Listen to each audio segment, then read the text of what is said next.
That notwithstanding, we think that instead of the president taking credit for it, he should give the credit to Dr. Bawumia. What belongs to Bawumia must be given to him. You cannot criticize an individual on a campaign platform only to assume the reins of government and implement the policy that you criticize. Minority leader. Okay. Afenyo Markin. Woman dinkomo. Okay. Na answer woman komo na yemienu. Yeah. Woman say His Excellency John Dramani Mahama emfa credit. Emma Dr. Mahmoud Bawumia. Okay. Afenyo woman say Mampani John Dramani Mahama ne na aban. Ton Ghana gold ni nyina. Okay. I gold wa mfa say wo mu gya ho. Yeah. Ene de NDC fo so asade aba be ka ho no. Yeah. Wo mu ton ni nyina. E ho no me ntiase. It started from gold, no? And it's also coming to one.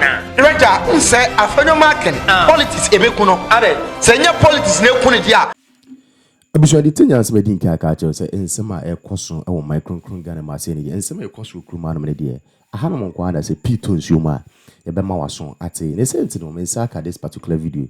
A maiden can a plimuka crabby, name in a crabby, and a maiden can abo amo who see the city and name when you were Nyakwa enjoy the rest of the video na edit atwa so edit aba no who see the city on say video we ewa nti best so benya bre wa bre be hwede aka no edit atwa so no na answer na no wadaruma se wunya subscribe for my YouTube channel ya na wo don sa abo subscribe button so ma we no attend on the bell notification icon so be next time bia no me drop video our channel so say be ka bi intente me cha do ma na eda subscribe button in channel no wo subscribe ya no abo so no wa ne sa dia ma na bibia so etimi ay kama yenko enjoy the rest of the video and fam bresi.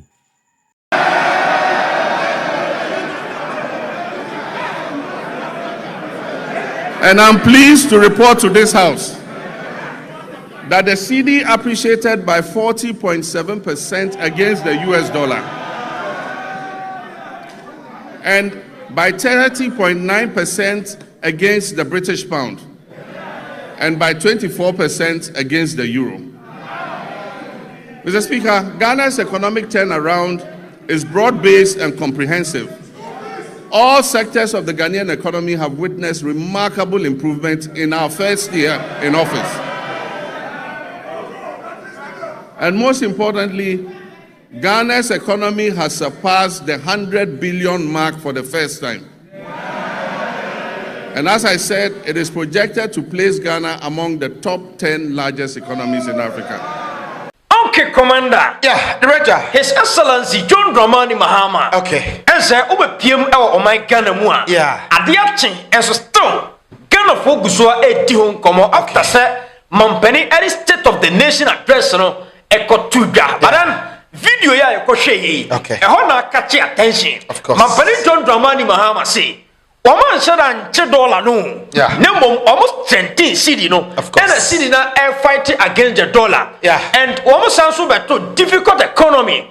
Inflation I was so be I was so. But the same no can say. Mampenisi and Niema abafo. My quick one. You can feel way. Oh, Director, very interesting. Now, said you okay, you know. Director, in the State of the Nation's address, you know, a whole lot of uncommon course, but these are issues a popping up, catching attention. I said a month for say His Excellency John Dramani Mahama. Okay. And more kid Dr. Mahmoud Bawumia. Well, Director, in some way, I agree. Because I would tell Commander Mampenidi Yana, as way a bomb bina, and I say, block a 7 or 7 at 2 years, what punchy Dr. Mahmoud Bawumia. Director, say, oh, Bobra, you make sure, say, what dear, what a strength, and obey him now, what dear bum. Now they are conquer opponent. Oh, share opponent in weakness and was say, changing and now, at the end of the day, we need strength. Director, Mampenim come out, dear. Mamma started with scanning common, now for young father. Because a whole lot. But I'm son of Bahono. Okay. I am people for no so dim commerce. And command Penicodino or parliament no bois. Okay. What was it? Economy which are the man NDC abino. Yeah. Now a sweet. At the end is for Bacassa. I will be inherited difficult economy or mobua. Well, Director, some before they can MP before Comomudi. There be a mechanism says, oh, quantity Pamianu, Quadia, only evidence if you are the better. But Tiomumian was no, let can be fire dancing. Director, you must say MP before they say, oh, move by Mono, no fool saying. na cement yɛ sɛn na exchange rate na ɛda sɛn na inflation yɛ sɛn na ɔman ne yɛ bosia yɛ boyɛ ka no na ɛyɛ sɛn ɔmo so se be musa his excellency John Dramani Mahama say okay wo mu fra bam na koko no ɛyɛ sɛn ɛna na ɛyɛ sɛn the right more enti we are talking about a lot of indicators enti hwɛ nneɛma amabobɔ din na hwɛ dodo MPP for bodin the right ɛyɛ dodo sɛn ɛyɛ 1 against more than 10 ɛda koko yi say nkoma e free Ivory Coast ɛba in the last 24 hours ne say Ivory Coast aban enya take fana didi say koko na sister omo to enu dua de omo ba bete no price omo ba beto no ebe even lower than 2005 no yeah Cote d'Ivoire the right Cote d'Ivoire ana ye 2005 ayesu enti ye twen eduru ho a me say minority for no omo kwa for Cote d'Ivoire prices no e de ba beto to ye de no say enei Cote d'Ivoire so bo no omo de ba no enye enti omo ntia se omo kwa demonstrate ho but a part of politics mampani bedi nkomo no se oye minority a ebeta onya asem bia beka fa mampani ho mampani ka projects or ka improvement or ka gains ya yenya oye minority ade na abaye untimi nka wanu ntum at the end of the day you must say something anya sa unkrofo ni tifie omo twen wo se ade a mampani beka yi monso mo me counter ma yentie ebeta ade na ade be counter age se ope propaganda we bi na wo de kansem kaka counter because mampani here specific or ye emphatic say enei yenya a lot of gains into with exchange rate right obia nim se Ghana yo me ye kan niema bebrebe enti mampani ka tell say ya message na for to put up a good fight against other currencies enye dollar nkwa na ye use right amanfo kra niema wo UK amanfo ko dibia wo Europe amanfo ko China sa currencies na eno nso so ayi enti se cedi no ko ye dia it will be able to fight against other currencies and that is why mampani nkomo ya udi yi a campaign message in 2028 against Bawumia already Bawumia say ono de $80 na just only dollar nkwa ni deal and now President Mahama say ye must na hoden to put up a good fight against all other currencies enti nya dollar nkwa na mampani chese no enti Bawumia o chese dollar bia edru mre bi pounds na enam 21 Ghana cedis Nenam 18 Ghana cedis. Right, and pounds around 15 Ghana cedis. Euros no enam around 13. It's a cedi na put a very good fight against other currencies and sign a teacher of mine. And with this, oh, said I can't get debt na bafom. And the man penny quiet. Nkoma wo di say enya gains no nkoma na nko say oh ye nya gains keke ye buy ye exchange rate no ye boy homode nkoma mampani di no nkoma ni kire say gains na ye nya no enya effect e wo economy no so ama economy ni ayeye say nkoma manfo di say na dollar na ni titu MPP for no o so dollar na swat no mfa so be ne di abro man Ghana na wo reply wo mo director emfaso no na me ka kire wo mo say e 50 say dollar ne so tie no Ghana ye kai dia kofom ye bobo sidi kakra bia no a ye de dane ko dollar mu a eye bebre ye timi di twa ye kanti na nei in 2022 e ka MPP default ye say ye kata maso si etua ye ni ka pride di ko tua ye mpushi nko shechire NDC abai president Mahama ba yi ebre ne so ye ne mpo o tua ahead of time na time ne so yo wetime tua dollar na e ba fom na so mfa so ni bi no enei director o share enema prices right ye wanyema de wanyema da bia meka say ye ka enema boa we should talk about major commodities ya enu na kita ya ye daily activities ni eni hwa ye ni ho to say cement umpel cement a major commodity ya ehia uyifrima enyie a control system fuel prices right and what about food inflation now in the history of Yen Fourth Republic afeba ko food inflation etimi above from empire safi yeah, mampani John Dramani Mahama ba yi. Cedi no anase food inflation no a drop by 26%. Enunti na abigi betna ha.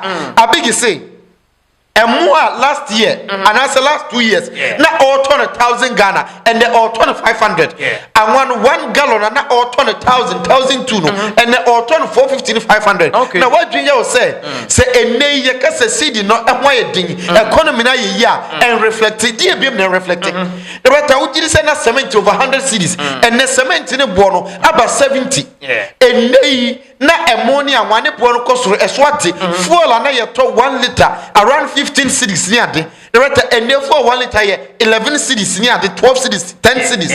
Director, now catch me say, and reflect here, ye nyam faswa, na trese, we ignorant, unim dioka.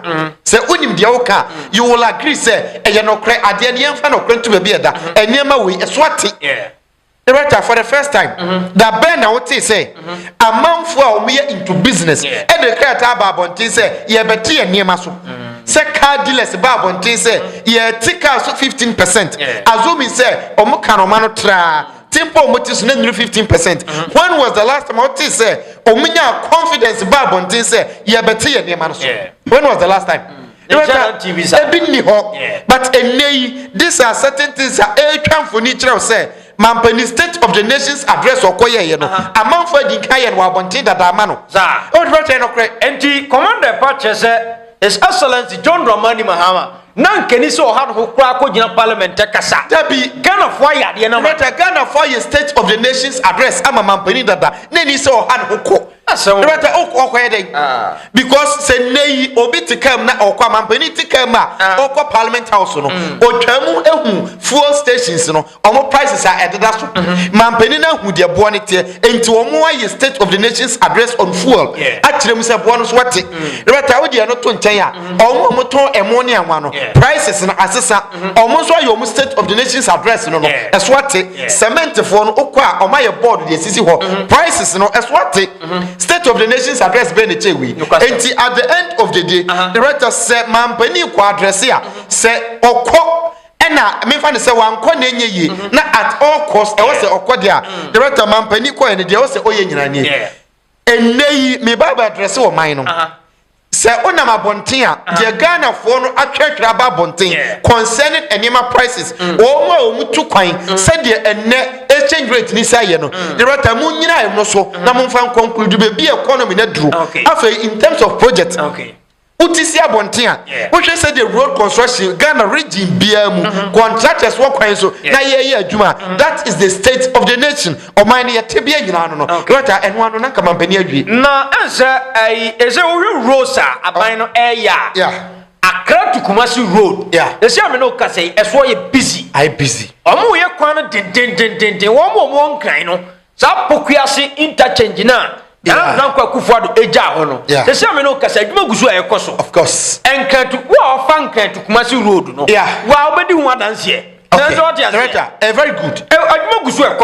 Na any unim. I had a mampani, writer, me Jinidi. Unim say, now man 5 years almost say, Accra Kumasi Road no obejai because of express road no. Until utie the nasa so wachemoka as a mampani, and yadia obe twaso, Accra Kumasi Road no. But Oko address no midway babeshe because of Nkoma Udi. Unim say expressway no. Ye be interchanges makumako 8 our express one red way so. Enti enfra kra medru Kumasi no. Near ye interchanges makumako 8 our express road no so. Upon all this, na minim say Accra Kumasi road because memfa so. Enti na minim say construction gusua e tumrika gidigidi. At the end of the day, this is how I hear on mine. About Ghana by beer than a construction site. Every region be a becombiano. Who say a man for quine swa, ye quine, ye concrete, ye petty abo, ye quine Ghana for. Right, send your build mine within a very short possible time. Ube when I beer, the Hokikan way shema, then we move to a beer health. We move to education. The writer Mampani, he's so good. Now, Commander, you could take a video imra.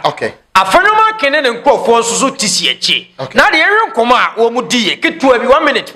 The 30 tons of gold that we accumulated, they have sold all the gold in the name of diversification. How do you diversify when the gold prices are at all times high? How do you say you are diversifying by selling your gold for cash when there is a time to keep your gold? Again, policy inconsistency. That notwithstanding, we think that instead of the president taking credit for it, he should give the credit to Dr. Bawumia.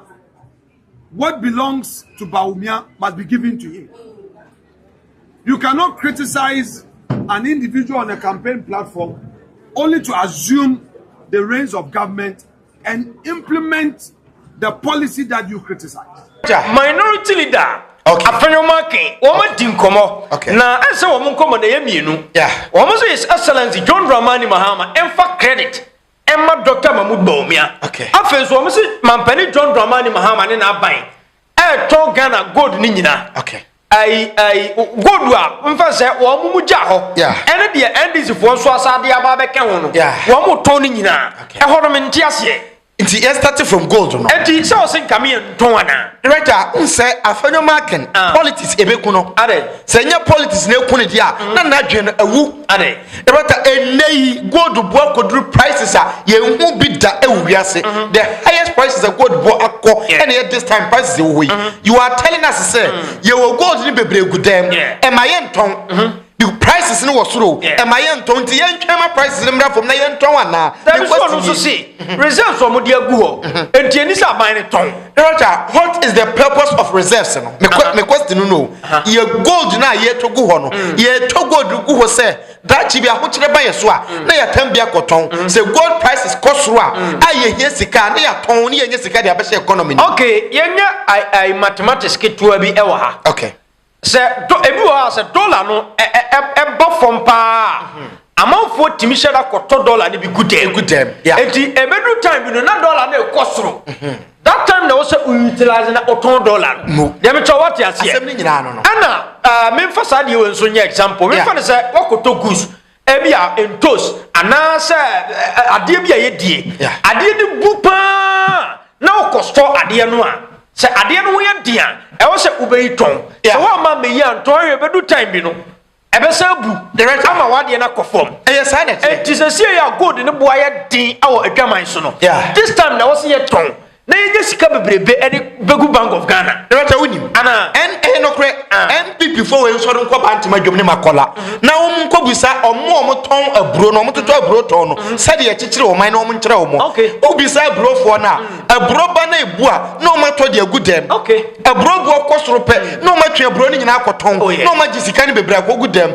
aburo ni se ebu a na omo sa akoto abegudem enti enei gold ni boy din de ye to agudem no ye nton ni sika ne begu Bank of Ghana na ye nya a lot of foreign reserves a lot of foreign currency no na ye mfa ngu ho enti ye wie na ye osika ne da ho na gold boy fo a de beta ye wo sika bebre egu Bank of Ghana enti Bank of Ghana ti sika ne bi e dia toto gold no wo ne boa fum e wo Ghana ha ye mre na we say no it seems say MPP for no ka MPP for na enka ye gold no ho na say ne boy de beto anya sika che nko me kwa kwa bosia brother ho ena na nka me ba because the omo ka kire ye kire say ye wo gold no in abundance na gold na bio so na ne boy ne kwosoro mpo a omo nton gold no omo be kwa je bosia na ye tia bosia no interest na ye ho kire yen na fe IMF any other international bodies control yen afa say obi ye business person na o sika de ba invest o Ghana o see there be Ghana no debt prone bosi anase eka amne wo mo enti odu sika ko chemu a ebehye gu oboboka enti obi anu ho de ne sika e ba be bia adwuma ha na oman no yegu so esenke economy na asen manyansa nkere wo se ye wo gold no ha gold no nsan wa asase nim recently na Ministry of Lands and Natural Resources around 2023 and on beka kire yen say Ghana ye na asase no from coastal areas no ekosi northern Ghana ba bia gold was asase nim ye wo a lot of gold e ye asase ma empo de ye ntu ye no e ye multiple times dudu ayetu no the right enti de ka kire wo ne say ye nton de wani bi na ye nya sika wi a na ye de sika no ye development na ye economy ni ye wi a economy na ye no gold no was asase nim yen for kwan papa so na yen san tu gold no ensa enti yetu a ebo no kosoro ebesa aton na de enti ne to gold no Bank of Ghana this ike ko to gold no na o to so the gold ni be decoration rota yen for gold nye decoration ye to gold say ye ho kire ya na ya ton it is the most valuable asset ya wo e wo Ghana na say sese rota NPP has a problem almost say I Bawumia ideas no ase aban peso o jini nyina afa Director, the Ben Bawumia, or in charge of economy of Ghana. that Ben or Dr. Mahmoud Bawumia na oye in charge of economic management. Oh, sir, 8 years and MPP wa ban. And yet the same microphone ye kwatwaba ye ka kire o mo say Bawumia as vice president as head of economic management team wagu economy no mo say na do na omma Bawumia kwa ma ne nya adwuma Bawumia na no muton say na oye mate enye onu na control niema enti enei ye first year ne ma no na afa die omme manage omme ye adwuma no enti adwuma enye wo na wo ye all of a sudden obi abeje adwuma ni koyi a o see adwuma na enye wo na wo ye no ye mfa ho credit emrew ade no mun ka say ye mfa ho credit enkoma kenuforiata ne na dan kwakufu ado because omo ayete ase say Ken Oforieta ena no ye finance minister ono na o manage ye kan se atofo sin manage economy ni ye no kwadwe oponkuma be ka kire se ye nim se finance minister na manage economy no ene ye blame Dr. Mahmoud Bawumia ene ma ye blame Bawumia enti enei se NPP for per credit ya omon kan kire ye se ye mfa credit ni ma Ken Oforieta ne na dan kwakufu ado omo mejira ho meka kire se ye mfa credit enkoma Dr. Mahmoud Bawumia on deserve any credit dey no ye asemo what dey no ye but nay we see gold for reserves no one na dey buy na say gold Bawumia maaye no na ga na to gold dada MPP for ya na beka ye kwadwo pompo ne collective koka say ye fitri say ye to gold as oman say Bank of Ghana to gold agu ho no even ye shall say to gold before President JJ Rawlings 92 enti Bawumia na di gold to buy eni asem no the better all my drain NDC for we na drain enye pe ye to gold na NDC ma power na MPP ma power ene ye to gold wa na enei Bawumia buy no MPP to say there say be minority leader kan o ma dwene say gold no ye to a bo no kwaso kra ma ye nton meboa MPP for idea no NDC for so idea ne say gold ne bo kwaso ra ye nton for sika ne me share economy no na economy ne ye nti economy na ye a wo se hwan ye fa credit ma eni asem no and gold to nya won how to buy it was there it has been in existence for years the writer NPP for at this moment o ma ye confused State of the Nations address they believe say it is on the right track who say last year around June ho baby man pani beka say oman asini kwan so bibi ekwere so oboa yenhwe artificial enye yie ebeje egu ene so muntimi nka say artificial enye yie biem omugidi sade aye yie nemum de aka ne say ene yenhwe dan ka say yen ni ama ade na ye yie but in the last previous months no say man pani bua we artificial settings ebeje egu na nsenyan but say omuntimi nka say biem omu claim credit. Quick one, Commander. Yen too far because and what you know, Felix of Ozu Kwatinya butre. I'm a watching semu abusua. The way among 40 Asia Tiadi na seno esawani and some me and I'm a carton Tienya butre nya kunya na yentium koma Felix of Ozu Kwati ekodinachi. There are two more questions. I mean, Michelle President's speech now focus a lot more attention on the economic recovery and baby of fire economy ni free and nyame adum baby the economy ne ababa bidu. Ghana economy is now among the 10 best economies in Africa. Baby of fire inflation free yeah baby ababedu your debt baby ababedu. When you hear some Ghanaians, I mean they may be NPP for, they may be neutrals, they may be whatever. Some Ghanaians say sa indicators when reflect in omubotom and day-to-day nyoma boni adea. How does that make you feel, Honorable? Okay, we all know for a fact that cannot be. Because you see, here in Nigeria, money, we all purchase items in Ghana. The entire APS and what vending. Now we need to get you on. Since I have to see a them after the number buy and you can't know. There are thousands of items. And then my attorney does not. So to say it does not reflect it, you must show. Say an overwhelming majority of them have not had it. I hope that is not the case. You know for a fact, I know for a fact. Say there are thousands of items that have to be. Now they be American only. We know a matter of record because the NPP for any NDP for in Parliament, they are all on the state committee. Yes. Trade committee has summoned Guta. They get before Ghana. Munkabomuku. Every sort of thing. Amount what they want the money.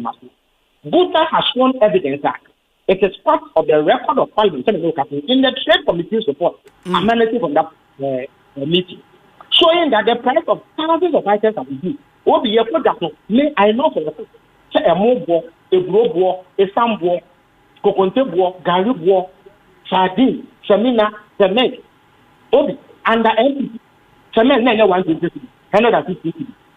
Me, as a candidate, mayor campaign, I donated hundreds of bags of cement. I know. And then I still donate hundreds of bags of cement. So I know. Of course, so we share even the calculation of inflation, which means that the rate at which the price of goods and services increase. The reason why a bet from 23%, about 3.3%, let's say, I can from their calculation, a majority of them have reduced in price. That is why it affects the beneficial numerator. So I can say. Yes. That is the only reason why the rate of inflation will reduce. Because the prices in the basket normally calculated. Many of the items will reduce. Of course, there was phobia. Inside the liberal, the beneficial rent security. If I say, Obey again say on a one or so. Now we have passed over the and I say, Obey on the two. Old Mamma, and never come a broke war and I am 800,000 Ghana cedis. They look at 1,300. And then they do a Ghana high, yet we grow 400 cedis a back. Indeed, maybe it's a what it. Say, even a bro, almost a beer bro to a grown air complaints price will come to. I mean to know, are buying edificat 300 million after copy because they were complaining that only not of work. That's why the fact say one copy. It is a broke work. Obi, gas out the bed near Docono, Nebuaco. So we used to be dear cry, Nebuaco. On what basis would you increase the price of Docono Capital Road? In a sovereign or what about to Docono? I just say we are open for so do. Exactly, unless you are engaged in economic reality, and I will pay for a broad the Obi, make a thing. You see, I have information. They've got me the data of duty payment on imported items. Obi, cement. Yes. I'm the bank. I'm carrying 50,000 metric tons, and I saw 50 metric tons. Sana omiti. Yes. As of April 2025. Now see the year 16.6 cedis to the dollar. Now the duty you pay on 60 metric tons of clinker, yes, 16 million Ghana cedis. So cost something that they will give you the data. As of December last year, now the same 60 metric tons of cement, clinker, I beg your pardon, cement. The duty payments now up here by 11.5 million. I have 4.5 million Ghana cedis savings. It is almost the assessment so from 150, 103, 85. That is the reason. We know the cement manufacturer is passing on the effect to the consumer as they should. Obi, even whole car. Asempa FM. Toyota Corolla. A boana the corner money the back. Never say home of a certain area. They are $20,000. So we calculate this year, now $7,700. Multiplied by 15.6. You are talking in excess of 116,000 Ghana cedis. See the number, they are 10.9. The same car duty payment is around 35,000 Ghana cedis. A reduction of almost 30,000 Ghana cedis. If a whole car war about for man, how does that to me? Obi. Yes, but it is not economic rent speaking. Obi, a coconut, chicken. On the bar, they bring it in 10 kilogram box. The duty payment for that, Obi, a coconut. And then, who got the same thing. And yet, a boy, we are the person, you did it. It is a fact when I left politics. And your social media, you can't tell me when you're okay. Or be our Ghana, Hebia will accept. Says that happen. It is a man, it has translated. That is the honest truth. Except For instance, if a transport scheme, what I say, your cheap also consistently by about 10, 11 times. Yes. Transport associations, who are the official people, are almost paying transport, almost reduced by 15%. Hence, you can say that they have a phobia of the actually. As I could also say almost 2 or more. In fact, about 2 weeks ago, more reported the GPI for almost 1 month after that, also fact. For charging arbitrary prices, which do not correspond to the cost factors that determine that a transport fee. If the abundance of media was yet to ensure that any mabo abapom amagana war any ahoton. Abaya or the number and now chicken 10 kilogram packs of chicken. Now with the container ma ebagana. The boa motono $89,000. But I may find $90,000. Not due to the Muciano. $985,000 as of April 2025. By December that same year, now it's 985,000, about 707,000, a saving of 277,000. If you want to be the justification for increasing the price of imported chicken. But that is where in addition to this, you are finding a COVID led a few, which was 1% VAT. Yes. I find a couple any channel near your friend saying any get fund levy, yes. I find I have VAT restriction. I'm an effective rate left to 21.9%, about 20%. He led to crap on the whole. So that will ask to the reduction in the cost. What we may know is interest rate. Because a businessman, because of interest rate, it used to be around 30% and empty. And then it is between 18 to 20%. In fact, I know businesses that almost borrow as of last week at 14% from some bank. If in last part, or bit better so after the M. But and also now because I remember say last Wednesday or so, no Tuesday, na mene MP for Akwitia e studio ha, and we came to that same conclusion. Say yes, OSHA macroeconomic indicators now are relatively very stable. Baby, I was say above from, but